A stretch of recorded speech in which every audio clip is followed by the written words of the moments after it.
সিলেটে সীমান্ত পাড়ি দিয়ে ভারতে পালিয়ে যাওয়ার সময় বিজিবির হাতে আটক হয়েছেন সাবেক বিচারপতি শামসুদ্দিন চৌধুরী মানিক। শুক্রবার রাত 11:30টার দিকে আটক হন তিনি। মানিক আটক হওয়ার পর থেকে কটাক্ষ করে ফেসবুকে একটি স্ট্যাটাস দিয়েছেন ই-কমার্স প্রতিষ্ঠান ইভ্যালির ব্যবস্থাপনা পরিচালক এমডি মোহাম্মদ রাসেল। রাত 1:35 নিজের ভেরিফাইড আইডিতে দেওয়া স্ট্যাটাসে রাসেল লিখেছেন, আমাদের চিরতরে বন্ধ করে দেওয়ার জন্য মানিক পেয়েছিল অঢেল টাকা। তার ড্রাইভারকে জিজ্ঞেস করে দেখুন। অনেক মানসিক কষ্ট পেয়েছিলাম এই লোকটার জন্য। কিছু বলতে ইচ্ছে করে না। যেদিন সব দেনা পরিশোধ করব সেদিন বলবো। এতটুকু বলতে পারি, পৃথিবীর কোনো রাষ্ট্রে যেন আল্লাহ এর মতো কাউকে না পাঠায়। 250-টিরও বেশি ডিজাইন অপশন নিয়ে ওয়ালটন স্মার্ট ফ্রিজ, বোঝে আপনার প্রয়োজন।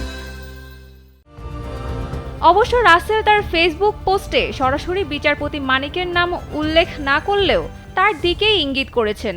এই স্ট্যাটাস দেওয়ার কিছুক্ষণ আগে পৃথক এক পোস্টে মানিকের আটক হওয়ার ছবি শেয়ার করেছিলেন তিনি। 2018 সালে ইভ্যালি প্রতিষ্ঠা করেছিলেন মোহাম্মদ রাসেল। বিভিন্ন লোভনীয় অফারে পণ্য বিক্রির জন্য জনপ্রিয়তা পেলেও অনেক সমালোচনাও সৃষ্টি করে প্রতিষ্ঠানটি। বিশেষ করে নানা রকম ডিসকাউন্ট অফারের কথা বলে অগ্রিম টাকা নিয়েও যথাসময়ে পণ্য ডেলিভারি দিতে ব্যর্থ হওয়ায় ইভ্যালির বিরুদ্ধে আর্থিক অনিয়মের অভিযোগ উঠতে শুরু করে। এরপর 2021 সালের সেপ্টেম্বরে এক গ্রাহকের দায়ের করা অর্থ আত্মসাতের একটি মামলায় গ্রেফতার হয়ে জেলে যান মোহাম্মদ রাসেল। তার স্ত্রী শামিমা নাসরিনকেও গ্রেফতার করা হয়েছিল। পরে বন্ধ হয়ে যায় ইভ্যালি।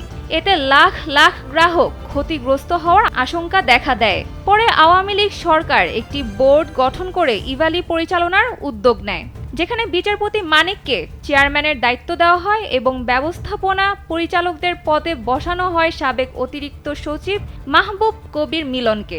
মিলনের দায়িত্ব নেওয়ার বিষয়টি বেশ ইতিবাচক সারা জাগায়।